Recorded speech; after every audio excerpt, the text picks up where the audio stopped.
Olá, alunas! Seja muito bem-vindo à nossa aula de língua portuguesa. Meu nome é Élica Gonçalves e estarei tratando hoje com vocês sobre o conto clássico. O quão é importante nós aprendermos um pouco mais sobre este gênero textual.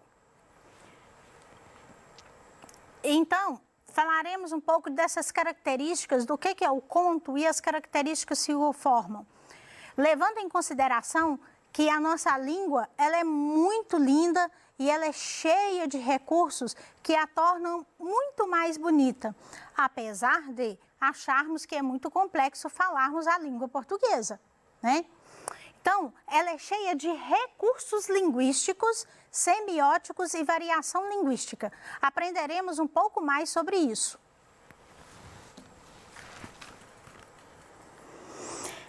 Vou tratar com você um ponto importante que contribui para a construção de um texto, que são as variações linguísticas, os recursos linguísticos e semióticos.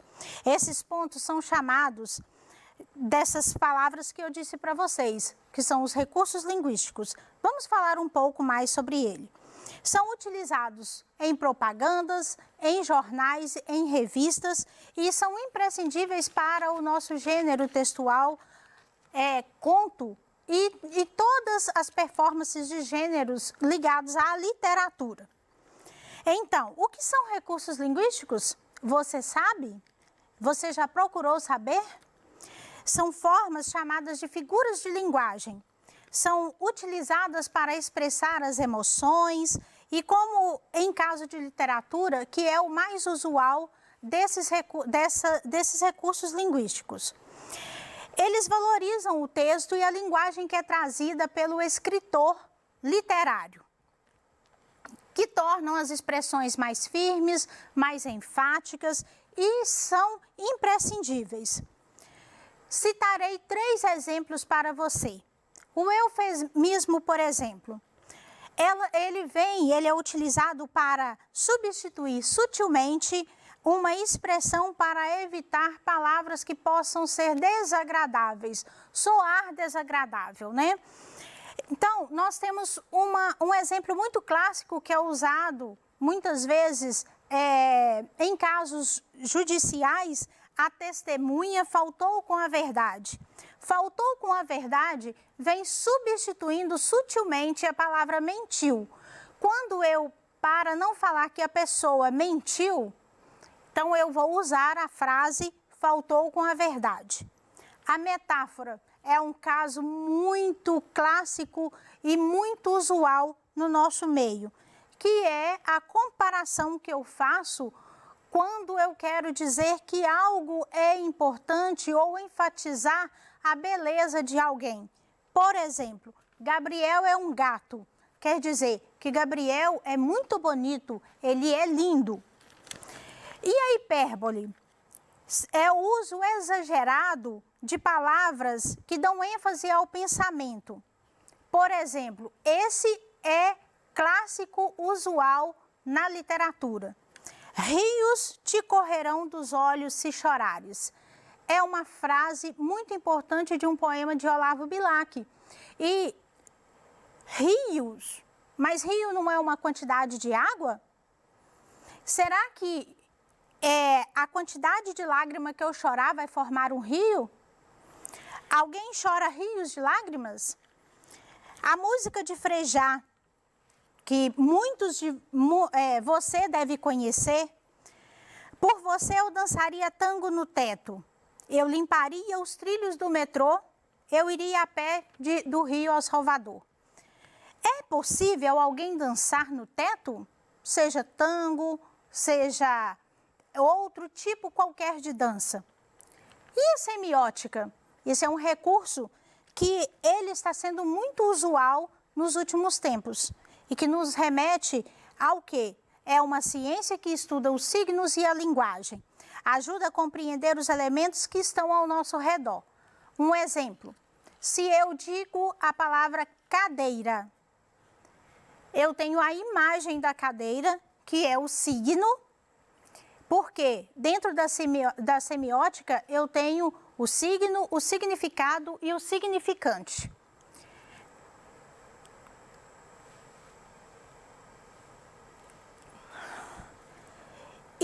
falo a palavra cadeira, é o significante expressado através da palavra.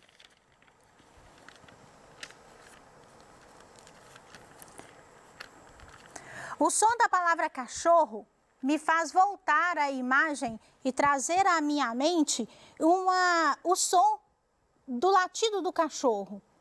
Então, esse é um recurso semiótico utilizado quando eu falo a palavra cachorro e eu me volto a pensar naquela imagem daquele cachorro, seja um cachorro feroz ou seja um cachorro doméstico. E o que dizer da variação linguística? São variadas formas de expressão da fala de um povo. E o nosso Brasil, ele é muito rico por sua cultura, né? Sua formação cultural através dos índios, dos negros e dos portugueses e outros europeus, como os italianos, os alemães. Então, aqui em Minas Gerais mesmo, nós temos uma grande variedade de línguas. Por exemplo, a expressão uai. Isso é uma expressão, uma variação linguística muito usual dos mineiros. Os nordestinos, por exemplo, fala abestalhado ou abestado, quando quer chamar a atenção e se referir a alguma situação muito cômica. Sulista fala a palavra guri para se referir a alguém. Os cariocas, mano, e aí, mano? Isto é uma riqueza imensurável. Não podemos medir a riqueza que a nossa língua portuguesa tem. Mas acima de tudo isso, nós precisamos ter respeito para com essa variedade. Porque no norte se fala de uma forma, no sul se fala de outra, no centro-oeste e no nordeste e no sul. Então, nós temos 5 regiões que têm falas muito variadas. E esta imagem, ela nos reporta exatamente nos mostrando esta variação e o respeito que nós precisamos ter com ela. Então, vamos partir para o nosso conto? O que é um conto? O conto é um texto narrativo de gênero literário que tem um foco em um fato ou em determinado acontecimento. Geralmente é uma ficção, mas ele também traz contos verídicos, contos reais, que o escritor ele determina falar sobre aquela situação ocorrida. E os contos podem ser fantasiosos ou histórias de faz de conta. Nós vamos ver 2 tipos de conto. Como que essa estrutura ela é formada? Ele é estruturado com base na tipologia narrativa, introdução, desenvolvimento e conclusão da história. Dessa forma, o conto contém a presença de imagens, narrador e o conflito, o enredo. Nós temos 2 tipos especiais de conto. Nós temos os contos fantásticos, que quando eu falo das Crônicas de Nárnia, que é a imagem que aparece aqui para vocês, nós vamos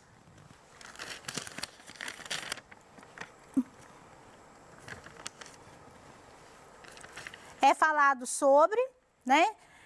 Então, por que as Crônicas de Nárnia, ela é tratada como um conto fantástico? Porque eu tenho animais que falam, e animais não falam, né? Eles produzem sons, mas eles não falam. E temos as histórias de vampiro também, que é um conto fantástico, porque não existe vampiro. Vampiro é uma ficção, né? É um personagem inventado.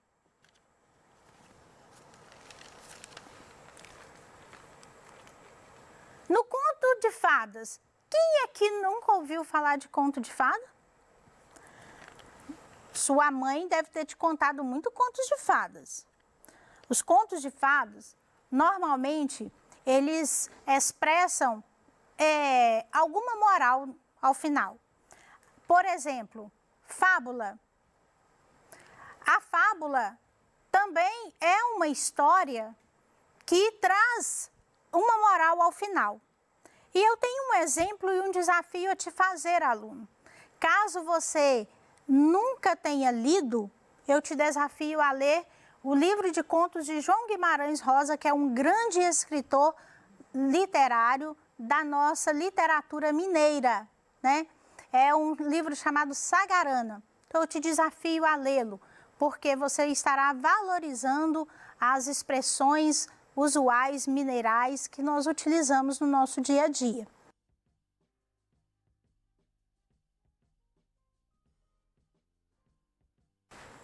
A nossa atividade, ela vai falar de uma parte do conto de Machado de Assis, e a literatura machadiana, ela é cheia de nuances psicológicas. E aqui a gente vai ver uma parte do conto chamado A Cartomante. Não queria arrancar-lhe as ilusões. Também ele, em criança e ainda depois, foi supersticioso. Teve um arsenal inteiro de crendices que a mãe lhe incutiu e que aos 20 anos desapareceram. No dia em que deixou cair toda essa vegetação parasita e ficou só o tronco da religião, ele, como tivesse recebido da mãe ambos os ensinos, envolveu-os na mesma dúvida e logo depois em uma só navegação total. Camilo não acreditava em nada. Por quê? Não poderia dizê-lo, não possuía um só argumento, limitava-se a negar tudo. E digo mal, porque negar é ainda afirmar, e ele não formulava incredulidade. Diante do mistério, contentou-se em levantar os ombros e foi andando. Essa parte do conto de Machado de Assis, ele é narrado, porque o conto, ele tem um ponto principal que é o narrador. Ele é narrado na terceira pessoa. Quando fala, não queria arrancar-lhe os olhos, então ele está dizendo que uma outra pessoa, não aquela pessoa, mas ele está narrando um fato. Para a gente analisar esse conto, eu trouxe para você 3 questões relacionadas a esse fragmento. Segundo o trecho acima, Camilo. Quem era o Camilo? Era um dos personagens envolvidos no conto. E, fazendo um parêntese, aluno, esse conto de Machado de Assis, ele é muito importante, porque ele vai trazer variedades em que vai te instigar à busca de compreensão da nossa língua portuguesa. Segundo o trecho acima, Camilo, letra A. Ainda criança preferiu não acreditar em nada. Letra B. Desde criança desprezava superstições. Letra C. Diante do desconhecido preferiu ficar indiferente. Letra D. Era crédulo, apesar de negar qualquer fé. Letra E. Negava qualquer envolvimento com religião. Então aqui a gente precisa entender o que o trecho vem dizendo para nós. Então aqui fala, Camilo não acreditava em nada. Então, quando eu pergunto aqui, qual seria a letra que vai me dar essa resposta de forma correta? É a letra C. Diante do desconhecido, preferiu ficar indiferente. Por quê? Porque o conto, essa parte do conto, ele vem trazendo coisas que, aos olhos do personagem Camilo, era desconhecido. No dia em que deixou cair toda essa vegetação parasita, a expressão destacada refere-se a letra A, crendices, letra B, ensinos, letra C, ilusões, letra D, mistério, letra E, religião. Então, no dia em que o Camilo deixou cair toda a vegetação parasita, tudo aquilo que expressava para ele de ruim, então, o que vem se destacando aqui nessa expressão? Que eram crendices. Então, quer dizer, vegetação parasita quer se referir as crenças, aquilo que ele acreditava que era importante, mas que ele negou. A atividade 3, que a mãe lhe incutiu e que aos 20 anos desapareceram, de acordo com o texto, a palavra destacada significa, letra A, insinuar, letra B, informar, letra C, indicar, letra D, introduzir, letra E, inovar. Incutiu. O que quer dizer essa expressão?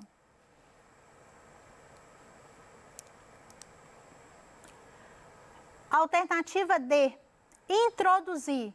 Então, à medida que a mãe dele ia introduzindo, né, essas crendices, essas superstições, elas iam desaparecendo. Vamos retomar um pouco. Aqui nós temos duas imagens que vão reforçar tudo isso que nós aprendemos em relação aos recursos linguísticos, aos recursos semióticos e à variação linguística. Por exemplo, aqui, nesta primeira imagem, eu tenho o verde da nossa bandeira está ficando cada dia mais desbotado. Deve ser culpa do desmatamento. Então, quer dizer, a bandeira é o nosso signo, é a nossa imagem, né? E o desmatamento? Então, é a relação do verde da bandeira com o excesso de desmatamento das nossas florestas.